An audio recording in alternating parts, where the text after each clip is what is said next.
Hi అండి, welcome to my channel Hari's world. నేను మీ హారిక. ఆరోగ్యానికి ఎంతో మేలు చేసే ఈ చిక్కుడు గింజలు రోజువారీ డైట్లో తీసుకున్నా చాలా మంచిది.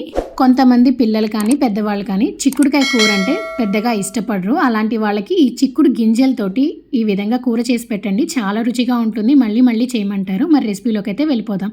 ముందుగా ఈ కర్రీ కోసం అయితే మసాలాను సిద్ధం చేసుకుందాం. దానికోసం ఒక బాండెట్లో 2 టేబుల్ స్పూన్ల ధనియాలు, 1 టేబుల్ స్పూన్ జీలకర్ర, 3 కొబ్బరి ముక్కలు, ఒక దాల్చిన చెక్క, 3 నుండి 4 లవంగాలని వేయించుకోవాలి. దీంట్లో నూనె వేయకుండానే వేయించుకోవాలి. ఇలా వేయించుకున్నాక ఫైన్ పౌడర్గా చేసుకొని పక్కన పెట్టేసి ఒక ప్రెషర్ కుక్కర్ పెట్టి 2 టేబుల్ స్పూన్ల ఆయిల్ వేసి ఆయిల్ వేడెక్కాక 2 మీడియం సైజు ఉల్లిపాయలని సన్నగా కట్ చేసి 2 పచ్చిమిర్చిని చీలికలుగా కట్ చేసుకొని ఉల్లిపాయలు అనేవి బాగా ఫ్రై అయ్యేదాకా వేయించుకోవాలి. ఇలా వేయించుకున్న దాంట్లో 1 టేబుల్ స్పూన్ అల్లం వెల్లుల్లి పేస్ట్, 1/2 టేబుల్ స్పూన్ పసుపు వేసి పచ్చివాసన పోయేదాకా వేయించుకోవాలి. ఈ కర్రీ అనేది ప్రెషర్ కుక్కర్లో చేయొచ్చు, లేదు అంటే విడిగా కూడా చేసుకోవచ్చండి. కాకపోతే చిక్కుడు గింజలు అనేది బాగా ఉడకాలంటే ప్రెషర్ కుక్కర్లో అయితే త్వరగా అయిపోతుంది. ఇప్పుడు మనం బాగా శుభ్రంగా కడిగిన చిక్కుడు గింజలను కూడా వేసి ఒకసారి బాగా వేగనివ్వాలి.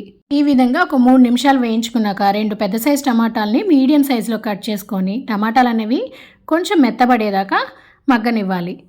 ఈ స్టేజ్లోనే రుచికి తగ్గట్టుగా ఉప్పు వేసుకున్నామంటే టమాటా ముక్కలు కూడా త్వరగా మగ్గిపోతుంది. అలాగే చిక్కుడు గింజలు చప్పగా లేకుండా రుచిగా ఉంటాయి.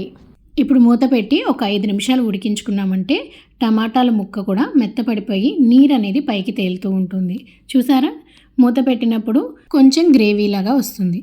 ఇప్పుడు అడుగంటకుండా ఒకసారి కలుపుకున్నాక రుచికి తగ్గట్టుగా కారాన్ని వేసుకోవాలి. నేను ఇక్కడ 1 టేబుల్ స్పూన్ దాకా కారం వేసాను. కారం తక్కువ తిన్న వాళ్ళైతే కొంచెం కారం తగ్గించుకోండి. ఎందువల్లంటే మనం మసాలా పౌడర్ కూడా యాడ్ చేస్తున్నాం కాబట్టి. కారం వేసుకున్నాక మనం ముందుగా ప్రిపేర్ చేసుకున్న పౌడర్ ఉంది కదా, మసాలా పౌడర్, అది కూడా వేసి ఒకసారి బాగా కలుపుకొని ఒక చిన్న గ్లాస్ నీళ్లు వేసుకొని కలుపుకోవాలి. అంటే ఈ మసాలా అంతా కూడా చిక్కుడు గింజలకు పట్టే విధంగా ఒకసారి కలుపుకొని మూత పెట్టి 2-3 విజిల్స్ రానిస్తే సరిపోతుంది. మనం ముందుగా ఒక 50% వరకు టమాటాలు వేసినప్పుడు, ఉల్లిపాయలు వేసినప్పుడు చిక్కుడు గింజలు అనేది ఉడకపెట్టుకున్నాం, ఫ్రై చేసుకున్నాం కాబట్టి ఒక 50% వరకు ఉడికిపోయి ఉంటుంది. అందువల్ల 3 విజిల్స్ కంటే ఎక్కువ రానిచ్చాము అంటే చిక్కుడు గింజ అనేది మరీ మెత్తగా అయిపోతుంది. 3 విజిల్స్ వచ్చాక తీసి చూపిస్తున్నాను చూడండి, కరెక్ట్గా నీళ్ళు అనేవి కూడా సరిపోయాయి. ఇప్పుడు ఒక 5 నిమిషాలు స్టవ్ ఆన్ చేసి అలాగే ఉడికించుకున్నామంటే కూర అనేది దగ్గర అవుతుంది. ఇది చపాతీలోకి, అన్నంలోకి చాలా బాగుంటుంది.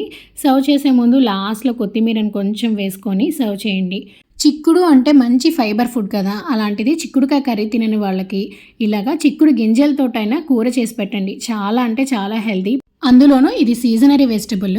ఇప్పుడు ఎక్కువ కూడాను మొక్క చిక్కుళ్ళు బాగా దొరుకుతున్నాయండి. పందిరి చిక్కుళ్ళల్లో అయితే ఈ గింజ అనేది ఎక్కువ శాతం ఉంటుంది. అందువల్ల దొరికిన వెంటనే తప్పకుండా ట్రై చేయండి. మరి మీలో ఎవరైనా నా ఛానల్ని కొత్తగా చూసినట్లయితే సబ్స్క్రైబ్ చేసి నన్నైతే సపోర్ట్ చేయండి. Happy cooking.